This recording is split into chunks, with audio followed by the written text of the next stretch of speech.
He had a very strong showing yesterday's debate, but prior to getting on the stage, Senator Fred Thompson and his wife Jerry stopped by my radio show, and they took questions during an hour-long special that we called Ask Fred. Take a look. I think one of the great debate moments of this entire process is when the woman was asking a question, show of hands, you said, well, I'm not doing that today, and then you said, well, would you like me to answer the question? And you said, well, I'm not going to answer it, because in a sense, these are real important, consequential issues we're talking about. Yeah. And you can't break it down into a 10-second answer or a yes or no answer. Yeah.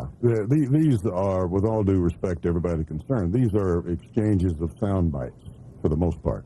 There is no forum in this entire process for a sit-down discussion, a Lincoln Douglas type thing, where you sit down and discuss and go back and forth and probe the details of an issue and the level of a person's thinking. And that's unfortunate. But out in Iowa, you know, there's more symbolism there, I guess, than meets the eye.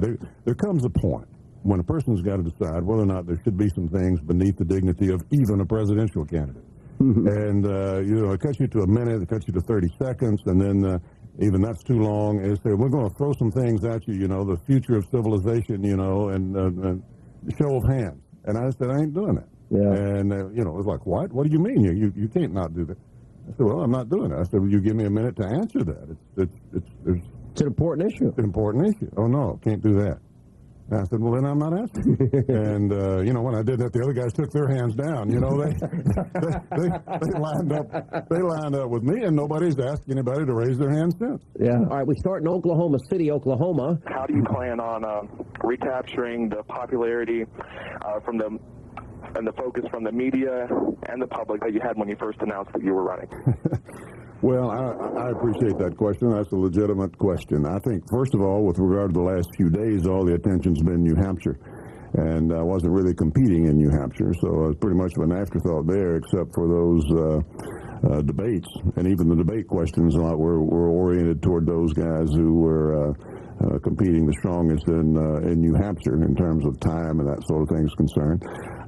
Going back a little bit, you know, we kind of went from zero to a good third-place finish in Iowa. I was looking at all the experts a couple of nights before in Iowa, and the only one that I saw, I mean, the only program that I saw had several experts all giving their opinion as to who was going to come in third. And, of course, half of them got it wrong as to who would be first and second anyway, but they all picked John McCain. And then, of course, when that didn't work out that way and I beat John by a bit, you know, it was kind of an afterthought. So, you know, everybody thinks, I guess, they get unfair treatment. We all go through a process, I think. They build you up to take you down and that sort of thing.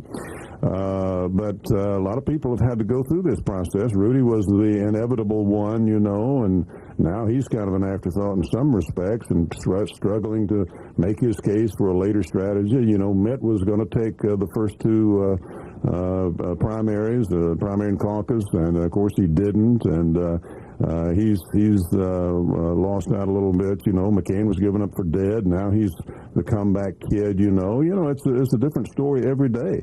You've got to maintain yourself and your integrity through a process like this. I ran because of what I believe and my concern about the future of the country and the kind of world my kids and grandkids are going to grow up in.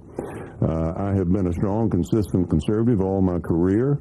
I've stood strong for those positions. I feel like I have some integrity in the eyes of the American people, that I speak directly and truthfully, even sometimes when the truth is not to be very well received in terms of having to do things about our entitlement programs, which are bankrupting our nation and need to be reformed. And you know, if you're bobbing and weaving and trying to change your strategy all the time and your message all the time and even your positions all the time, like so many of these guys have, you lose yourself. And that's no way to become president. I mean, you got to be who you are and what you are and have faith in the American people. I still feel that not only is the right thing to do, but is the best strategy. So another question for Jerry Thompson on the Sean Hannity Show. Brad, how are you? Sean, you're a righteous American, brother. Thank you, my friend. Welcome aboard. Thank you. Senator Thompson, I think you're a stud and a true gentleman. And my question's actually for your wife, Mrs. Thompson. Yes, sir. Yes, ma'am. I was just curious if the senator is as calm and reserved as I see him on TV at the home front, the House. He actually is. He's actually very introverted. I think some folks think that a lot of politicians are kind of slap you on the back kind of guys. Fred really isn't. In fact, he fights most time to try to get away so he can have some time to think and to read. And he's very calm. He's very deliberative. He wears no man's collar, and sometimes that irritates some folks in the media. And he wanted to do this his way because he thought it was the right way. And what you see is what you get. And he's an amazing man, and I love him.